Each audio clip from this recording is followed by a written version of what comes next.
Hey guys, welcome back to Fantasy Hub. Today's story is one of my favorites.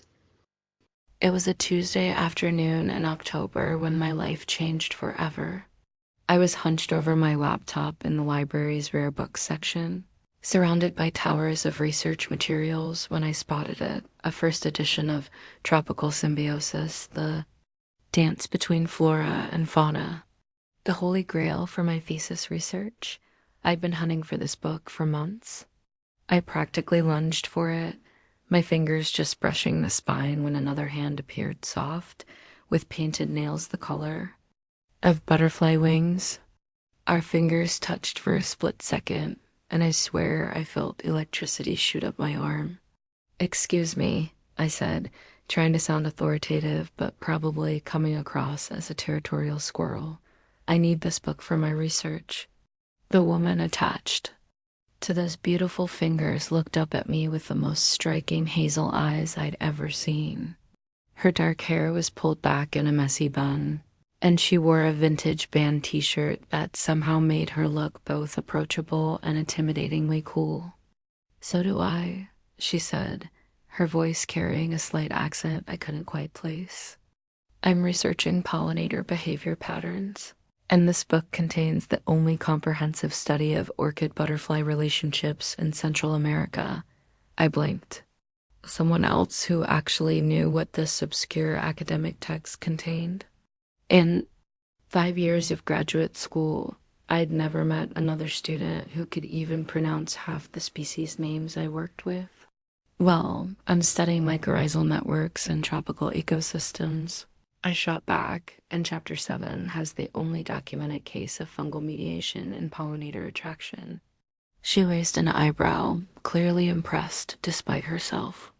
"You've actually read it? Cover to cover, twice?" I crossed my arms, trying to look intimidating, which was probably impossible given that I was wearing my favorite sweater with a faded sunflower print. That's when she laughed, this genuine, delighted sound that made my chest feel tight in the best possible way. "Okay, you went on thoroughness, but I still need it." We stood there for a moment, deadlocked, until she sighed and extended her hand. "I'm Maria Santos, the butterfly whisperer." I shook her hand, confused. The what now? My online handle. "I document butterfly behavior and conservation efforts on social media." She grinned sheepishly. "I know it sounds silly, but it's actually helped fund my research."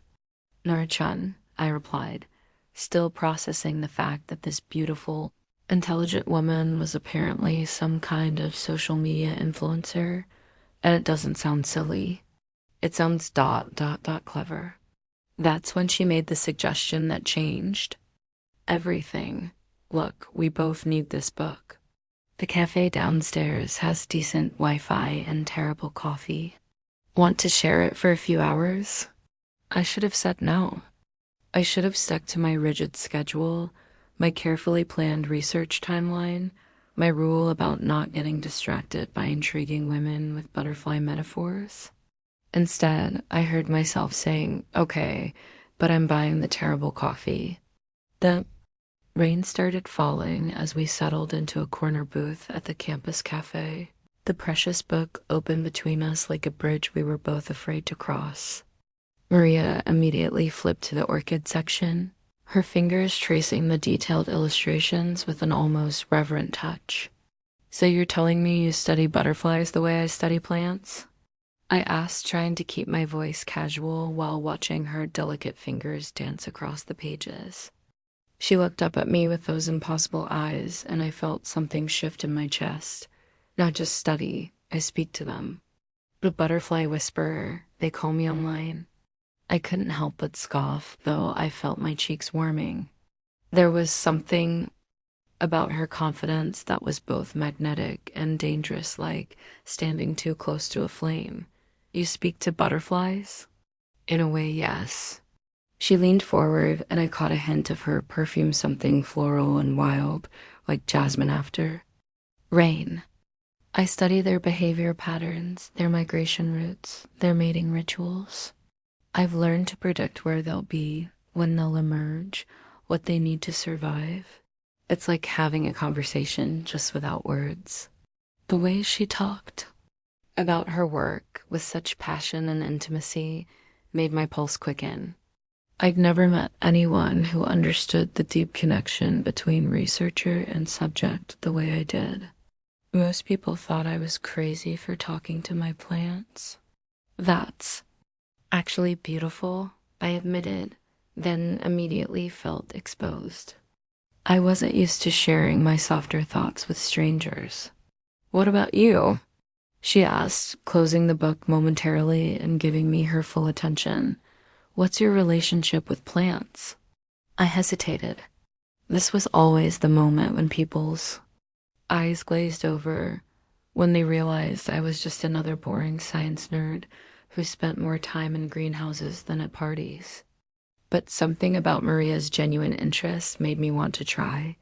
I studied the underground networks. I began carefully. The fungal connections between plants. Most people see a forest and think they're looking at individual trees, but really, they're looking at one massive organism. The trees are all connected, sharing nutrients, sending chemical signals, taking care of each other. It's like a secret internet made of roots and fungus. Maria's eyes lit up. That's incredible. So when a butterfly lands on a flower, it's not just visiting one plant, it's potentially interacting with an entire network? Exactly, I said, probably too enthusiastically. The flower might be communicating with plants hundreds of meters away, sharing information about pollinators, coordinating blooming times, even warning about threats. That's poetry, she said softly. Science as poetry. We talked for 3 hours. 3 hours. I completely forgot about my research schedule, my to-do lists, my carefully planned evening of data analysis. We discussed symbiotic relationships and migration patterns, the delicate balance of ecosystems and the resilience of nature. But more than that, we talked about ourselves, our dreams, our fears, our shared love for the natural world. As the conversation deepened, I found myself noticing things I shouldn't have been noticing. The way Maria's knee kept brushing against mine under the small table. How she played with her hair when she was thinking. The soft laugh she made when I said something that surprised her. When she walked me to my apartment that night, the rain had stopped and the air smelled like wet earth and possibility. She hesitated at my door, keys jangling in her hand. I don't usually do this, she said, her voice softer than it had been. All evening, but can I see you again? I looked at her standing there in the dim porch light, beautiful and uncertain and real, and felt my carefully constructed walls crumble. My answer was a smile, a nod, a silent yes that I knew would change everything. The next few weeks felt like stepping into a different version of my life. Maria and I met regularly, sometimes at the cafe, sometimes at the greenhouse where I did my research. She'd bring her camera and her notebooks, documenting the insects that visited my plants while I explained the complex relationships happening beneath the soil. I loved watching her work. She moved through the humid greenhouse like she belonged there, pointing out subtle differences in wing patterns, explaining the intricate dance of pollination. Her enthusiasm was infectious, and I found myself seeing my own research through new eyes. Look at this, she said one afternoon, crouching beside a patch of native wildflowers I'd been cultivating. A monarch butterfly had landed on a purple coneflower, its wings moving slowly as it fed. She's been here for almost 10 minutes. That's unusual for a monarch. They're typically quick feeders. I knelt beside her, close enough to smell her shampoo. Maybe the plant is offering something special. Sometimes they'll produce extra nectar when they're stressed or trying to attract specific pollinators. Or maybe, Maria said, glancing at me with a mischievous smile, she's just found somewhere she wants to stay. The butterfly chose that moment to flutter its wings and settle more firmly on the flower, as if proving her point. We laughed, and the sound seemed to echo through the greenhouse. mixing with the gentle hum of the ventilation system and the distant sound of rain on the glass roof. These moments were becoming precious to me, these quiet interludes where science and something deeper intertwined. I'd catch myself stealing glances at Maria when she was focused on her work, memorizing the way she bit her lip when she was concentrating, the graceful way she moved her hands when she was explaining something complex. But it was more than just physical attraction. Maria saw the world the way I did, as an interconnected web of relationships and dependencies, beautiful and fragile and worth protecting. She understood why I'd chosen to spend my life studying things most people couldn't see, why I preferred the company of plants to most humans. You know what I love about your work? She said one evening as we were closing up the greenhouse. It's about connection. Everything you study is about how things need each other to survive.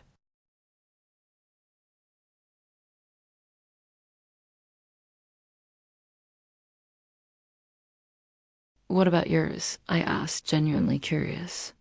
She considered this for a moment, adjusting the camera strap around her neck. I think mine is about freedom. Butterflies represent transformation, migration, the ability to travel between worlds. But maybe double quotes, she paused, looking directly at me. Maybe what I'm really studying is how to find home.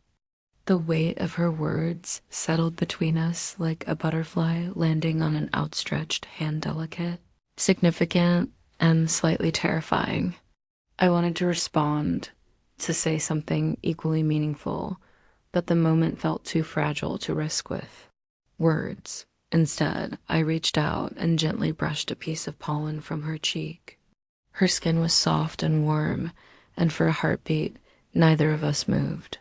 Then she stepped back, cheeks flushed, and the spell was broken. I should go, she said, but her voice lacked conviction. Yeah, I agreed, though I wanted nothing more than for her to stay. We walked to the parking lot together, the comfortable silence between us charged with unspoken possibilities. As she unlocked her car, I found myself memorizing the scene, the way the setting sun caught the gold highlights in her hair, the sound of her keys jingling, the way she turned back to look at me one more time before getting in. Same time tomorrow, she asked. Definitely, I replied, already counting the hours until I'd see her again. It was a Thursday night, 3 weeks after that first coffee shop encounter, when I made the mistake of looking up Maria's social media presence. I told myself I was just curious about her work, about this butterfly whisperer persona she'd mentioned. But if I'm being honest, I was already falling for her and I wanted to see every part of her life. Her Instagram was a revelation. Hundreds of thousands of followers hung on her every post, stunning photographs of butterflies in flight, time-lapse videos of chrysalis transformations, educational content about conservation efforts. But it was the comments that made my stomach clench. You're so beautiful, Maria. Marry me, butterfly queen. When's the next live stream? You're my favorite. I scrolled through months of posts, each one garnering thousands of likes and comments from what appeared to be a largely male fan base. Maria responded to many of them with flirty emojis and playful banter. She had this online personality that was confident, slightly seductive, and completely comfortable with the attention. It shouldn't have bothered me. We weren't even dating, we're just friends who spent a lot of time together talking about plants and insects. Friends who shared meaningful glances and accidental touches. Friends who made my heart race every time they smiled. But it did bother me, more than it should have. The worst part was a direct message thread I accidentally glimpsed when she was showing me something on her phone the next day. The preview showed a message from someone named Luna. When are you coming back to me? My chest tightened. I tried to focus on what Maria was saying about butterfly migration patterns, but all I could think about was that message. Who was Luna? What did coming back mean? And why did I feel like I'd been punched in the stomach? When we met at the calf the following week, I couldn't shake the feeling that I was seeing Maria clearly for the first time. She was beautiful, charming, and passionate about her work. That she was also someone who thrived on attention, who had built a career on being admired by strangers online. Who's Luna? I asked, the words tumbling out before I could stop them. Maria's face went completely still.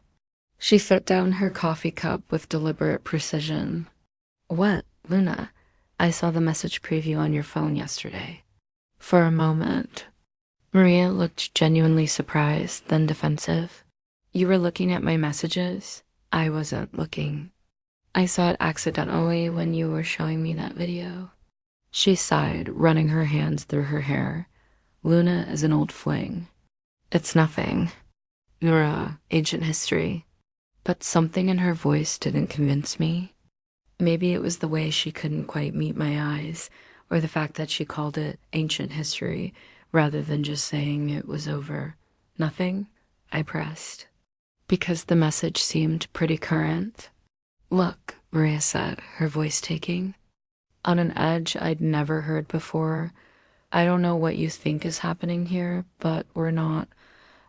We haven't. She gestured vaguely between us. You don't get to interrogate me about my personal life. She was right, of course.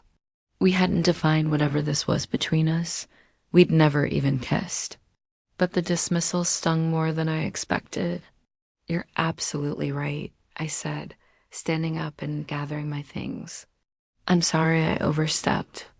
I left her sitting there in the cafe, and for the first time in weeks, I felt like I could breathe properly. The relief was immediate and heartbreaking.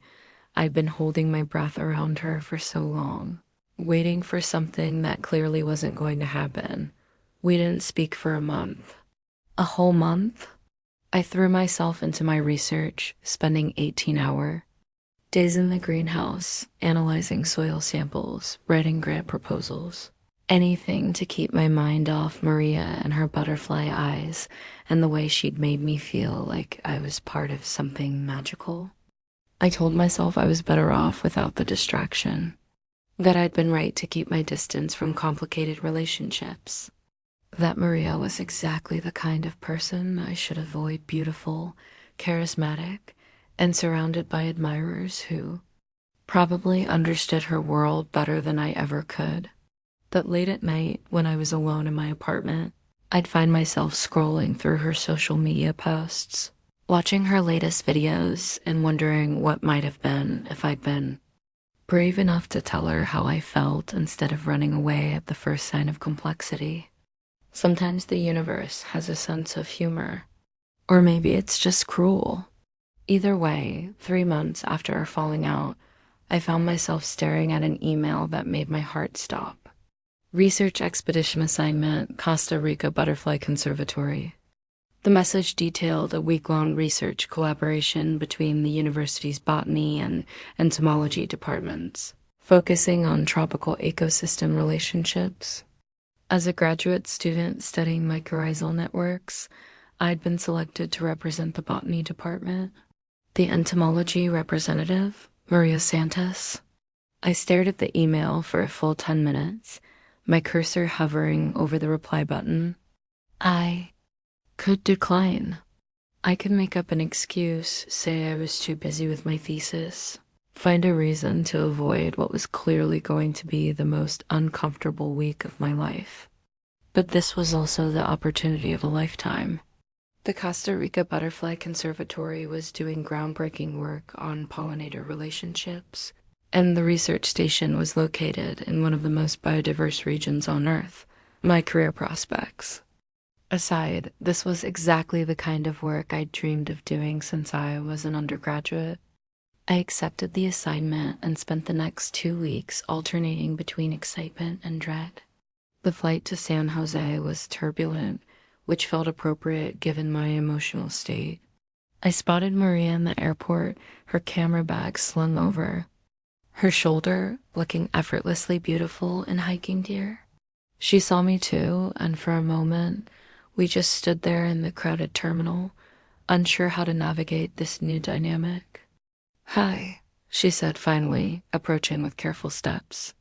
Hi, I replied, adjusting my backpack straps nervously. This is unexpected, she said. Yeah, but good for our research, right?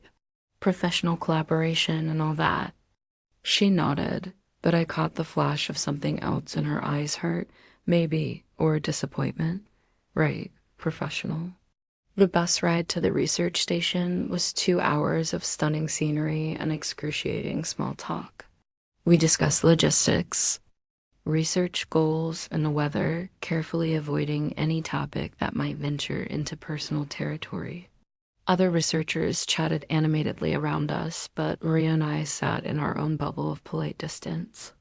The research station was incredible, a collection of rustic buildings connected by covered walkways, all nestled in the heart of a cloud forest.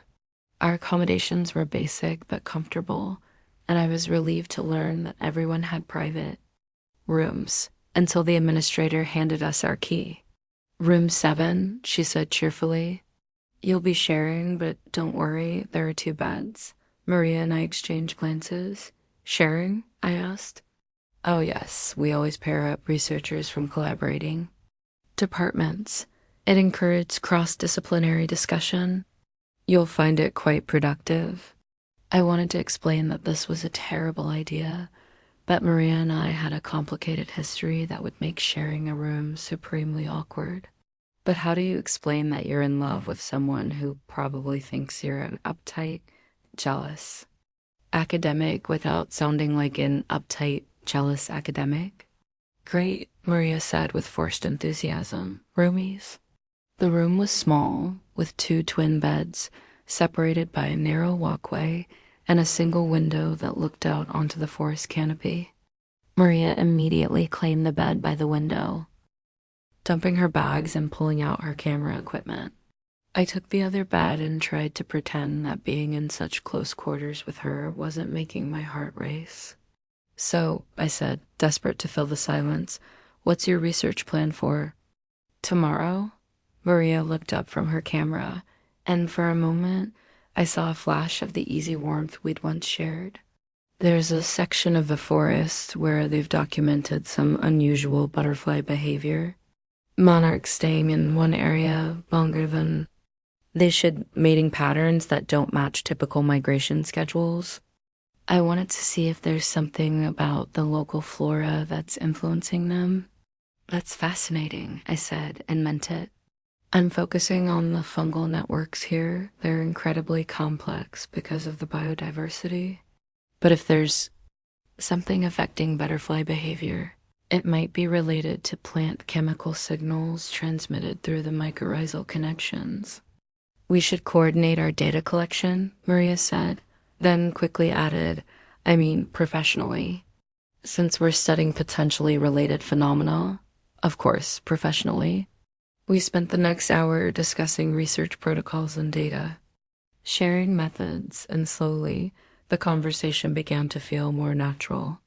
Maria's passion for her work was as infectious as ever, and I found myself relaxing for the first time since receiving that assignment email.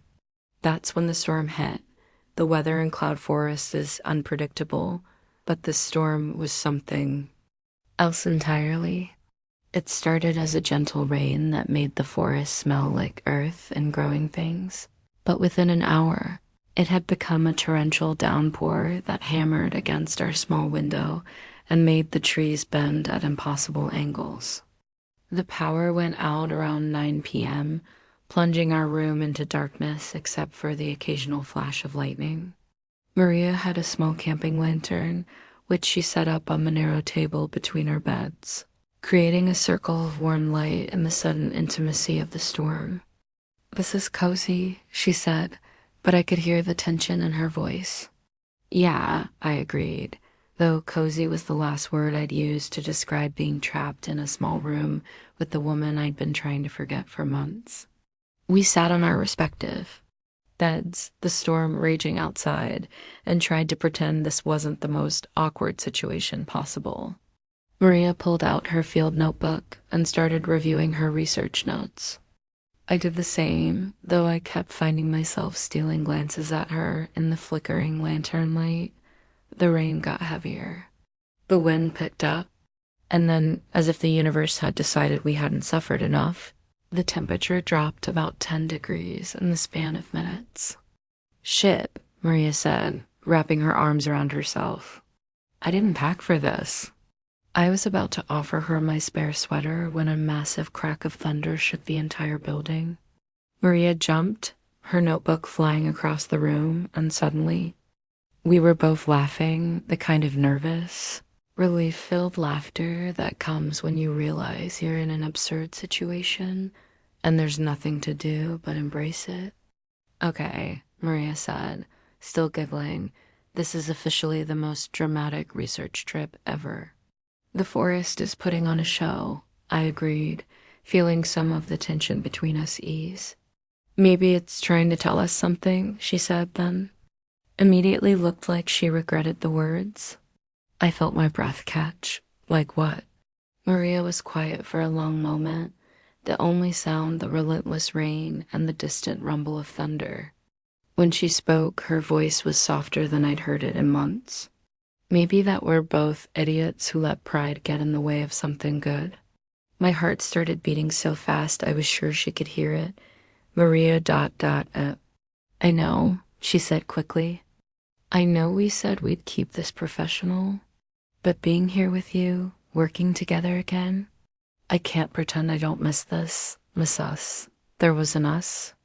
I asked, though I already knew the answer. There was something, she said, something real. And I ruined it by being defensive about Luna, by not being honest about what I wanted. I set down my notebook and looked at her directly. What did you want? You, she said simply. I wanted you. I still want you. The admission hung between us like a bridge neither of us was sure we should cross. Outside, the storm raged on, but inside our small room, everything felt suddenly impossibly still. Luna, I asked, needing to know. Is married, Maria said. Happily married to someone else. Has been for 2 years. The message you saw was about a research conference we'd both attended. She was asking when I was coming back to Costa Rica because she wanted to introduce me to her wife. I felt like an idiot. I'm sorry. I should have asked instead of assuming. You should have, she agreed.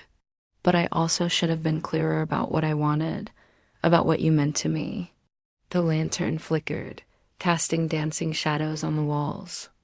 Maria stood up from her bed and moved to sit on the edge of mine, close enough that I could feel the warmth radiating from her skin. We can't keep doing this, I said, though I made no move to create distance between us. Doing what? Pretending. We're just friends. Pretending I don't think about you constantly. Pretending that being in this room with you isn't driving me crazy. Maria's hand found mine in the dim light. I don't want to pretend anymore. What do you want?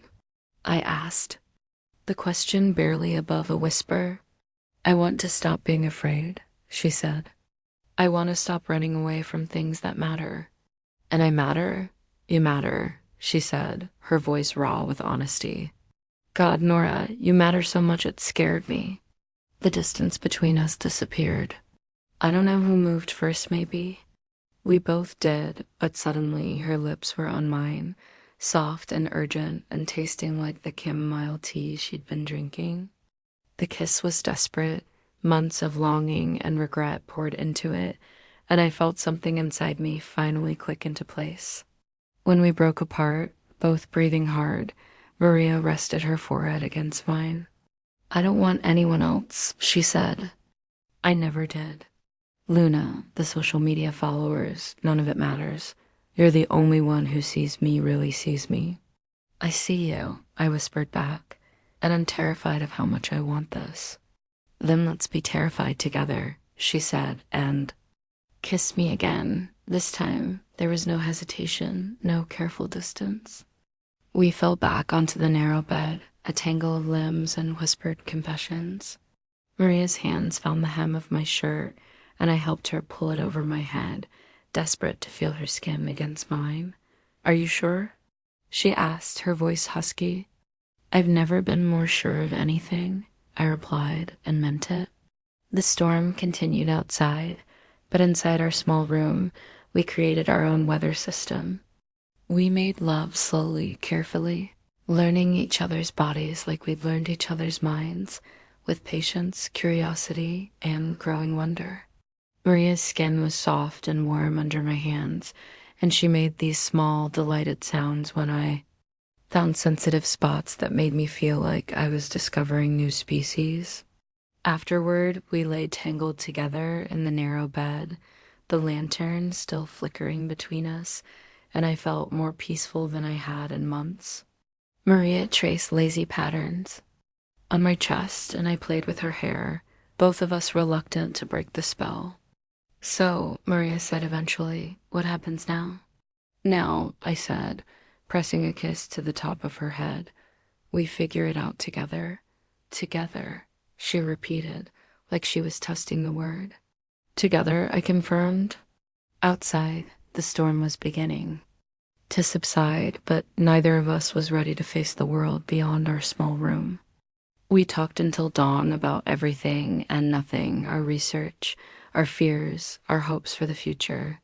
It was the kind of conversation that only happens when you're completely honest with someone, when you've stripped away all the pretense and defense mechanisms and decided to just be real. As the first light of dawn filtered through our window, Maria turned to face me, her hair mussed from sleep and her eyes bright with possibility.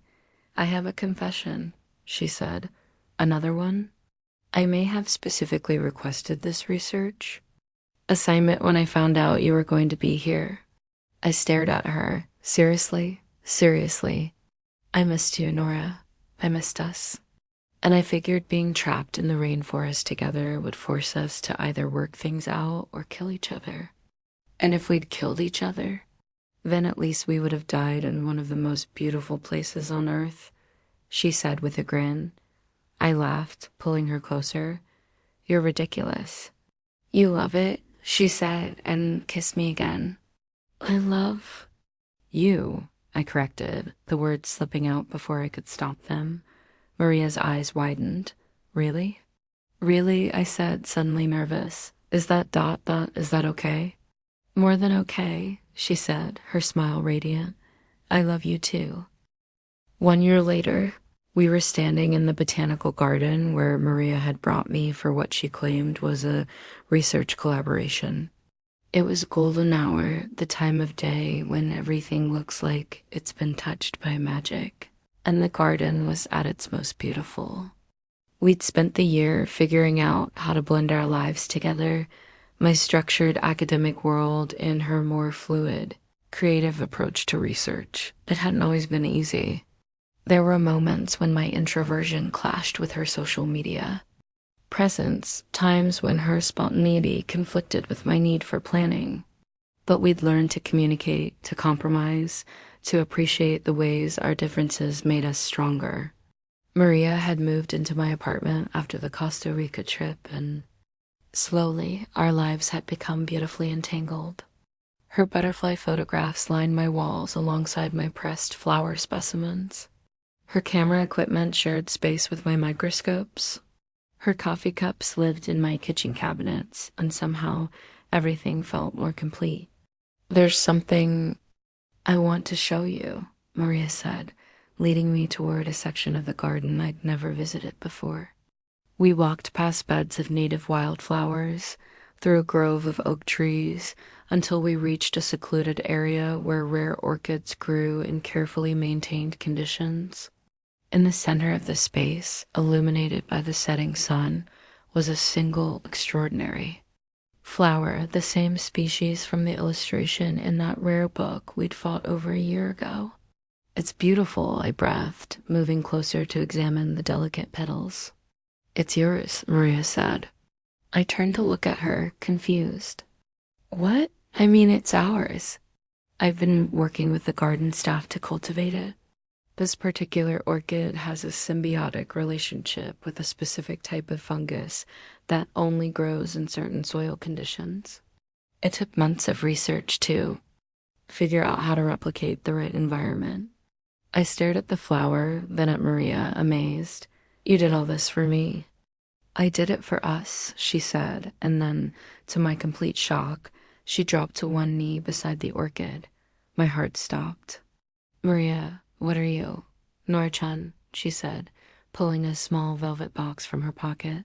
You are the most incredible woman I've ever met. You see connections where others see chaos. You understand that everything in the world is related, that nothing exists in isolation.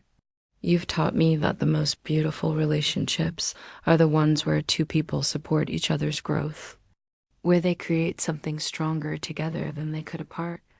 Tears were streaming down my face. Maria dot dot. You're the only ecosystem I want to study for the rest of my life, she said, opening the box to reveal a ring with a stone that caught the light like a butterfly's wing. Will you marry me? I laughed through my tears, overwhelmed by the perfection of the moment, the garden, the orchid, the woman I loved more than I'd ever thought possible kneeling before me in the golden light. Yes, I said, my voice barely above a whisper. Yes, of course, yes. Maria slipped the ring onto my finger, and it fit perfectly, like everything else about us. We kissed surrounded by flowers and the humming of bees, and I felt like I was part of something larger than myself, part of the intricate web of connection that makes life possible. I have something for you too, I said when we finally broke. Apart. What? I pulled out my phone and showed her a photo I'd taken that morning in the greenhouse. It was a time-lapse image of a butterfly emerging from its chrysalis, captured at the exact moment its wings unfurled. I've been learning photography, I explained. I wanted to see the world through your eyes. Maria's face lit up. It's perfect. We're perfect. We're perfectly imperfect, I corrected, which is the only way real relationships work. As we walked back through the garden, hand in hand, I thought about the journey that had brought us here. The fight over a book, the misunderstandings, the month of silence, the storm that forced us to be honest with each other, all of it had been necessary to create this moment, this love, this life we were building together. Some people say that love is about finding your other half, but I'd learned that it's actually about finding someone who makes you more yourself. Maria didn't complete me. She challenged me, supported me, and loved me for exactly who I was, while encouraging me to grow into who I wanted to become. We had our whole lives ahead of us, research projects to collaborate on, places to explore, discoveries to make together. But for now, in this garden where flowers bloomed and butterflies danced, and two women had found their way to each other, everything felt perfect. 2 years later, I'm writing this from our shared office, a space that's part laboratory, part studio, part sanctuary. Maria's latest butterfly photographs cover one wall, while my fungal network diagrams map the other. Our desks face each other, so we can look up from our work and share discoveries, frustrations, and the occasional stolen kiss. We published our first joint research paper 6 months ago, a study on how mycorrhizal networks influence butterfly habitat selection. It turns out that the fungal connections between plants create chemical signals that butterflies can detect, helping them identify the healthiest ecosystems for reproduction. Our work has implications for conservation efforts, and we've been invited to present at conferences around the world. But the research is just one part of our story. We've learned to navigate the complexities of blending our different worlds, my academic pursuits and her social media presence, my need for solitude and her love of community. We've figured out how to support each other's individual growth while building something beautiful together. Maria still calls herself the butterfly whisperer, but now her platform focuses on conservation education and the interconnectedness of ecosystems. She's gained even more followers, but the content has evolved to reflect the depth of her scientific understanding. Her posts are poetry and science combined, and they're making a real difference in how people think about the natural world. As for me, I've learned to step out of my comfort zone. I appear in her videos sometimes, explaining the underground networks that support the butterflies she photographs. I've discovered that I actually enjoy teaching, that sharing knowledge can be as fulfilling as acquiring it. We still have our challenges. Maria's spontaneity can clash with my need for structure, and my introversion sometimes conflicts with her social nature. But we've learned to communicate about these differences, to find compromises that honor both our needs. The best part, though, is the way our love has deepened our individual passions. Maria sees butterflies differently now, understanding their place in the larger web of ecological relationships. I've developed a new appreciation for the visible beauty of the natural world, for the delicate dance between creatures and plants that happens above ground while I study the hidden networks below. Last month, we bought a house with a large garden, our own little ecosystem to tend together. Maria has planted native flowers specifically chosen to attract butterflies, while I've been working on building healthy soil communities to support them. We spend our evenings there, she with her camera and me with my soil samples, both of us contributing to the same beautiful whole. Sometimes I watch her photographing a butterfly and remember that first day in the library, when we fought over a dusty book like two territorial academics. It seems impossible now that we almost let pride and misunderstanding keep us apart. But maybe that's how the best love stories work, not as fairy tales where everything falls into place effortlessly, but as complex ecosystems where growth requires patience, understanding, and the willingness to adapt. Our wedding is next month, here in our garden.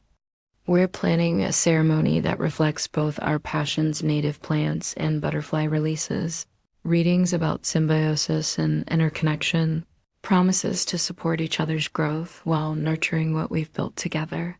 Maria's designing the decorations and I'm managing the logistics, because that's how we work best, playing to our strengths while supporting each other's vision.